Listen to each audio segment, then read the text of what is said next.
Which is best out of these three electric SUVs, the Audi Q4, the Tesla Model Y, or the Volvo C40? Well, in this video I'm going to find out because I'm going to compare their designs, their interiors, their practicality, their technology and what they're like to drive. And of course I'm going to launch them to see how quick they are from 0 to 60 miles an hour, because I'm Matt Watson and you're watching CarWow. And if you haven't done so already, make sure you subscribe to this channel. That way you won't miss any of these uploads.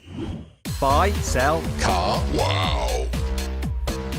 I'm going to start this video by comparing these cars' designs. So the Tesla Model Y, it's all right in profile, but the front and the back, just a little bit too blobby, sort of toad-like. I'm not convinced by the wheel design either, though you can fix that quite easily.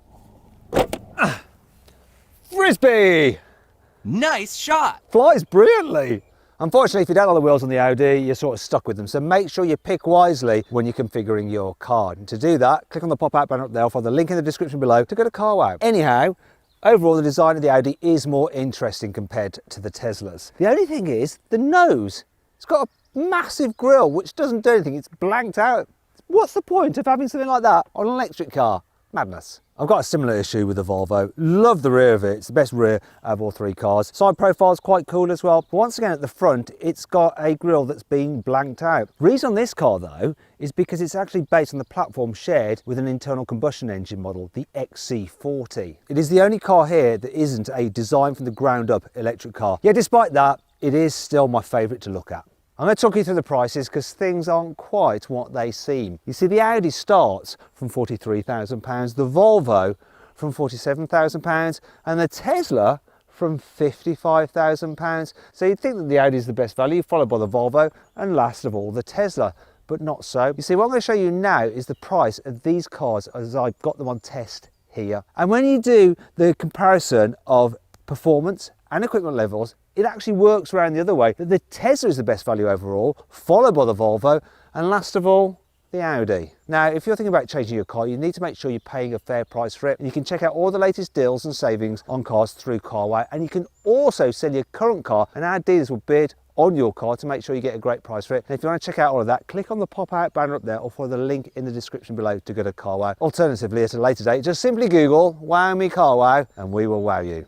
Let's move on to the interior, starting with the Volvo C40. So the design is pretty nice, however, it's very similar to the XC40 on which this car is based, which was first released in 2017. So it doesn't seem all that modern. Yes, you have this big infotainment screen there, and it actually runs Google, which is good. However, some of the other menus are a little bit fiddly to operate, and it doesn't feel the most modern. Neither does the digital driver's display. It's all a bit dark. It doesn't give you that much information, really. Starting to feel its age, even though it's a brand new car, which is a bit odd. Can't fault the seats though, they are lovely. Volvo does brilliant seats and you can go miles and miles in these without any discomfort at all.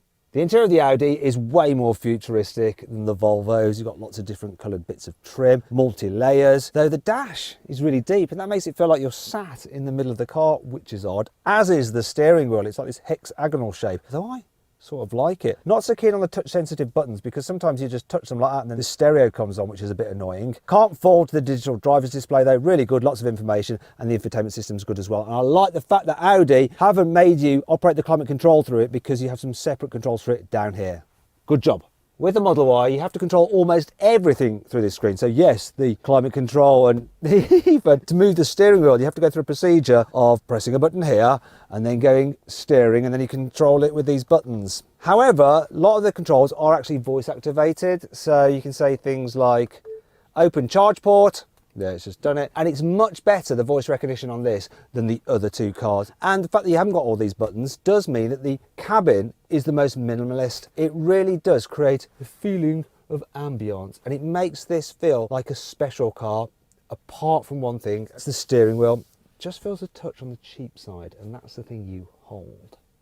Driving the Tesla Model Y is a little bit of an odd experience because it's not what you expect it to be. So you think that a family-friendly SUV would be all soft and comfy and stuff like this. But I don't know whether things got a bit mixed up at the Tesla factory and the people working on the Roadster accidentally gave the suspension and the steering to the Model Y, because the way this thing goes over bumps is like a sports car. You get bounced about all over the place.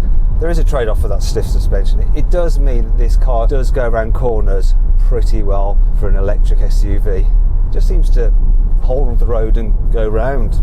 until it's like upset by a bump in the road and then it skips sideways. Another thing that's odd is the steering. So it's lightning fast. You turn the wheel a bit and it's darting into a corner, and then it's like the car suddenly remembers that, oh wait a minute, I'm an SUV, and then it slightly slows down in its turn. Definitely feels the most sporty of the three cars to drive. One of my favourite things about the Tesla is the driving position. Because you've got such a low dash, you get a great view forward. It's a reasonably quiet car, but you do get a little bit of noise reverberating around the large cabin. Can you hear that a little bit? Jumping out of that Tesla into this Volvo is a bit of a relief for my spine because the suspension is way softer. It's what you expect on a car like this. Sometimes it does get a little bit floaty, and when you go through a corner it leans a little bit more, doesn't grip the road quite as tightly as the Tesla, it doesn't feel as sporty. But really, what do you want from your electric SUV, eh? This is more in keeping with that style of vehicle, or at least what I expect from that style of vehicle. I'm sure you're the same. There is one problem though, and that's the steering. It doesn't matter which mode you have it in, the heavier setting or the lighter setting, it all feels really disconnected. It's a little bit like when you suddenly stand up too quickly and you get a bit dizzy and you feel like you're just not part of reality. Steering is like, am I really driving? I don't know, it's just odd. Anyway, I'm going to do a little U-turn now to check the turning circle.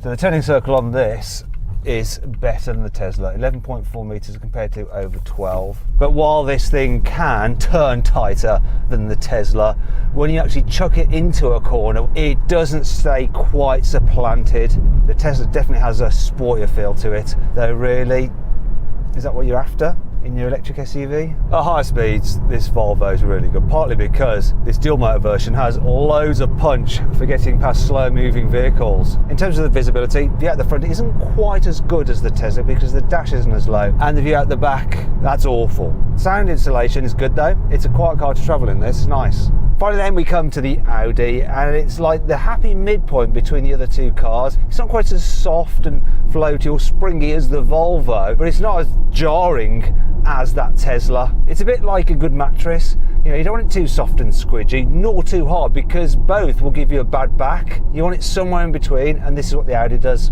What the Audi is least good at though is going through the corners. It just seems to want to wash wide.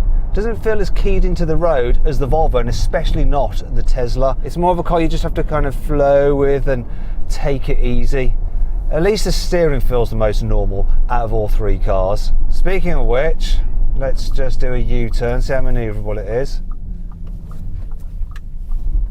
Okay, so it's pretty much identical to the Volvo, which means it's slightly better than the Tesla. What's not as good as neither the Volvo and especially not the Tesla is the fact that you don't get one pedal driving. You can't actually stop the car just by lifting off the brake. It will slow it down if you're in B mode, but it won't come to a complete stop.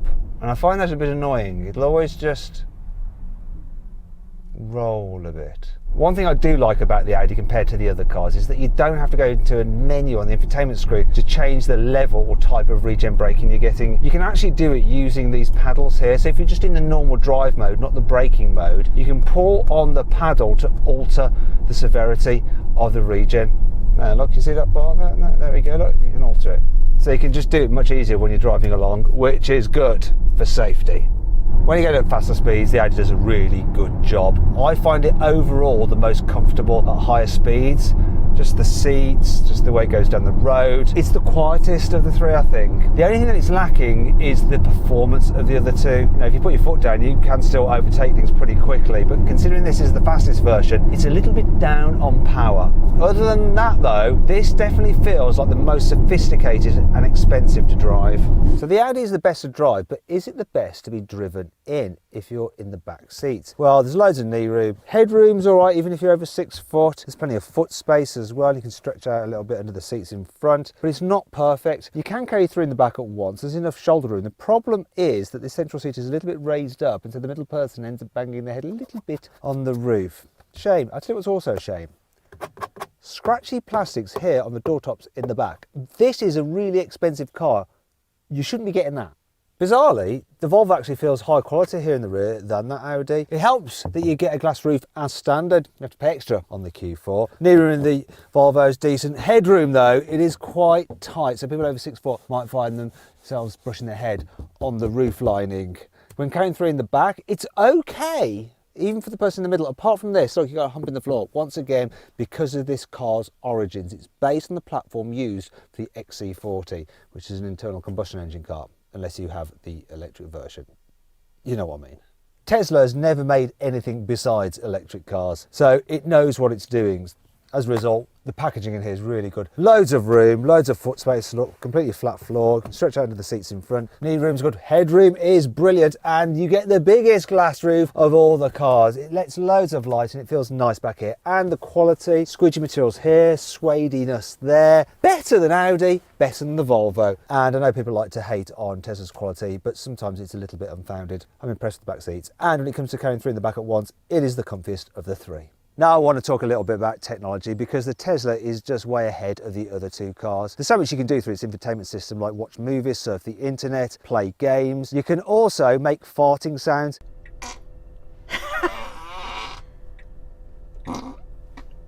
And even swap your horn for various random noises as well. So one of them is, "Get out of my way, you moron." Then there's the adaptive cruise control. Now you can get that optionally on the Audi, but the one you can get in the Tesla can just go that little bit further. Not only will it steer to keep you in lane and auto brake, but you can upgrade it so that you can actually control the car by making it drive in and out of a parking space with you outside the car and just controlling it using your phone. And it will navigate on cruise control, which means it will change lanes for you and even leave at junctions. And you can go even further, get the car to drive itself pretty much in town, so long as you've got your hands on the steering wheel. It works to varying degrees of success though, as my mother found out when she tried that system on her Model 3. If you want to see exactly what happened or didn't happen, click on the pop-out banner up there and follow the link in the description below. Anyway, enough about the clever driving safety tech. What about the old-fashioned way? The car's brakes.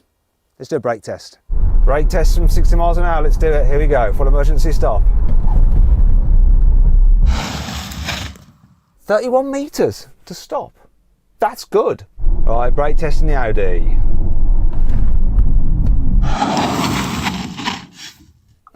33 meters. Full emergency stop in the Volvo. Here we go. Oh yeah, 27 meters. Nice.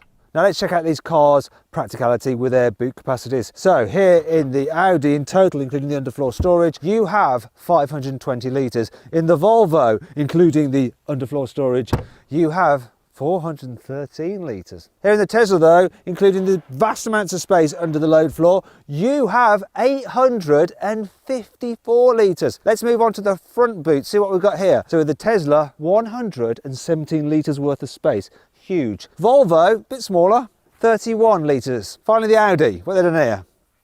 They've dropped the ball, that's what they've done. They haven't put in a front boot. I'm a bit sad there's no fruit with the Audi. What were they thinking? So overall though, the Tesla is the most practical by far. In fact, if you want to see my full in-depth video review of the Tesla Model Y, click on the pop-out banner up there for the link in the description below. If you want to go into detail on each of these cars' model lineups, I'll put a link to their reviews on our website in the description of this video. But in summary, with the Audi, there is 2 battery options and 3 power choices. With the Volvo, there's 2 battery options and 2 power choices. And with the Tesla, there is 1 battery option and 2 power choices. And I've got the top of the range, most powerful versions of the Volvo and the Audi, and the lower power version of the Tesla, because they're actually more equally matched that way. Okay, what I'm going to do now is show on screen the battery capacities of each of these cars I have here, their fastest charging rate on DC, how long they're going to take you to charge on a 7 kilowatt wall charger, and the claimed range from the manufacturer. However, what I've done is driven these cars for a bit and got a real world efficiency rating, and I've multiplied that out by their battery capacities to give these real world ranges I've got from these cars. Now, that's enough of that. Let's do something that's a bit more fun. It's time to launch them. This Tesla Model Y long range should do 0 to 60 in 5 seconds, but let's find out the truth with my specialist timing gear. Here we go, I'm going to floor the throttle. What are we going to do? Solid pickup. Yep. 4.84 seconds. It's quick. Now for the Audi. So let's do 0 to 60 in 6.2 seconds, and this is the quickest version you can get, so come on, don't let yourself down. Doesn't feel as quick as the other two. What we got here? What we got here? Yeah, 0 to 60, 5.87 seconds. Quicker than they said, but not as fast as the Tesla. Volvo says its dual motor version of the C40 should do 0 to 60 in 4.7 seconds. So let's do it, let's launch it. Ooh, what we got? What we got? What are we going to do? 4.38. Yep, I think we've got a winner.